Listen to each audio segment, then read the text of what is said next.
صلی اللہ علیہ وسلم من تزوج امرأة لعزها لم يزد الله إلا ذلها ومن تزوجها لمالها لم يزد الله إلا فقرا إلى آخره أو كما قال عليه الصلاة والسلام۔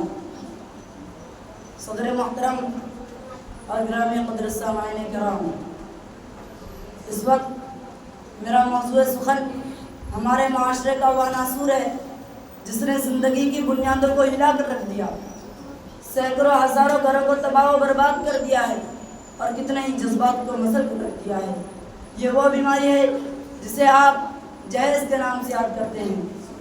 میں نے خطبہ کے بعد ایک حدیث شریف پڑھی ہے جس میں حضور پر نور محمد عربی صلی اللہ علیہ وسلم کا پاک ارشاد ہے کہ جو شخص عزت حاصل کرنے کے لیے شادی کرے گا تو رب ذوالجلال ایسے شخص کو ذلت کے سوا کچھ نہ دیں گے، اور جو شخص مال کے لالچ میں شادی کرے گا تو اس کو فقر و فاقہ اور تنگدستی کے سوا کچھ نصیب نہ ہوگا۔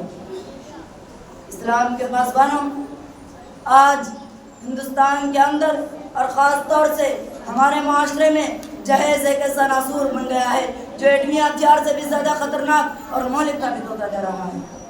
اس منحوس جہیز کی بنیاد پر ہندوستانی معاشرے میں روزمرہ اخبارات کی رونق زار بن کر یہ سرخیہ چھپتی ہے کہ فلاں شوہر نے اپنی سسرال والوں سے اسکوٹر نہ ملنے پر اپنی نئی نہ ملی دلہن کو جلا دیا، تو فلاں شخص نے مزید جہیز کا مطالبہ پورا نہ کرنے پر بیوی کو موت کے گھاٹ اتار دیا۔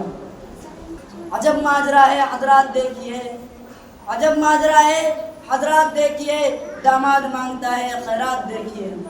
پیارے دوستو، اخبارات کی سرخیاں ابھی غیر قومی کے بارے میں نظر آتی تھی، مگر افسوس کہ رفتہ رفتہ ہمارے اسلامی معاشرے کے اندر بھی یہ وبا پھیل چکی ہے کہ آج اخبارات کے اندر جہیز کے لیے بیٹ کرنے والی کئی فاطمہ، کئی رضیہ، کئی شبنم و فرزانہ اسلامی شریعت کے نام لیواؤں سے کہہ رہی ہے کاش ہماری اسلامی شریعت کی تبرعات کے بجائے عمل میں آ جاتا۔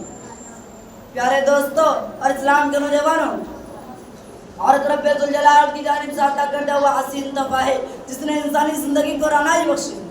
اسی عورت کے دم سے نظاروں میں خوبصورتی پیدا ہوئی، اسی معصوم کری نے حضرت آدم علیہ السلام کی زندگی سے خوف و وحشت کو دور کیا۔ مگر ان تمام باتوں کے باوجود ظلم و ستم کی تاریخ شاہد ہے کہ اس تارے پانی میں جتنے مظالم برپا ہوئے ہیں ان میں زیادہ تر صنف نازکی پر کیے گئے ہیں۔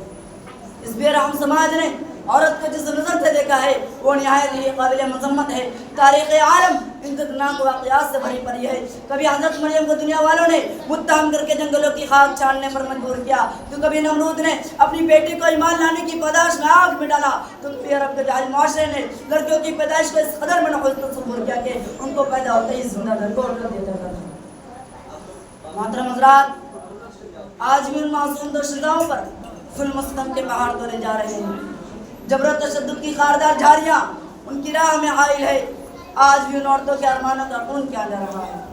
غریب گھرانوں کی بچیوں پر خدا کی زمین اپنی وسعت اور کشادگی کے باوجود تنگ ہو رہی ہے۔ ساری دنیا پر یہ بات روز سے روشن کی طرح آیا ہے کہ جس گھر میں لڑکی جوانی کی دہلیز پر قدم رکھتی ہے اسی وقت سے والدین کی نیندیں حرام ہو جاتی ہے۔ زندگی کا ہر لمحہ سانپ بن کے ڈسنے لگتا ہے۔ ایک طرف لڑکی کی اٹھتی ہوئی جوانی ہوتی ہے تو دوسری طرف جنسی بھیڑیوں کی اٹھتی ہوئی نگاہیں ہوتی ہے، تو تیسری طرف پڑوسیوں کی جھوٹی گولیاں ہوتی ہیں۔ والدین اس گلاب کے پھول کو سجانے کے لیے جب کسی لڑکی کی تلاش کرتی ہے تو جہیز کے مطالبات ان کے ارادوں کو وہیں مسمار کر دیتے ہیں۔ ارے جہیز کے ٹھیکیداروں، کان کھول کر سن لو، ذرا دیکھو سید الانبیاء تاجدار بطحہ احمد مصطفیٰ محمد مصطفیٰ صلی اللہ علیہ وسلم کی پیاری اور لاڈلی بیٹی حضرت فاطمہ کا عقد مطلول کس انداز سے ہوتا ہے کہ جسم پر جو چادر ہے اس میں 16 پیبند لگے ہوئے ہیں، اور بنت رسول ہونے کے باوجود پیادہ باشر خدا حضر کرار رضی اللہ عنہ کے گھر کی جانب روانہ ہوا ہے، اور جہیز میں ایک بستر، ایک چکی، ایک تکیہ اور ایک تکیہ، 2 مٹے پر مشتمل سامان علی مرتضیٰ کو پیش کیا جا رہا ہے۔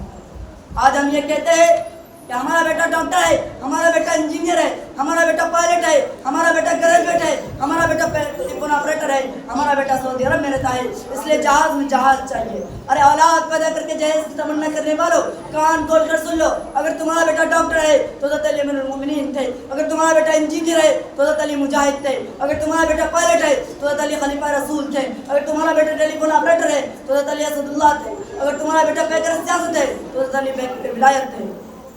حضرات آئیے ہم سب مل کر اس بات کو کریں کہ اس جہیز جیسی ملعون نسل کو مٹا کر دم لیں گے.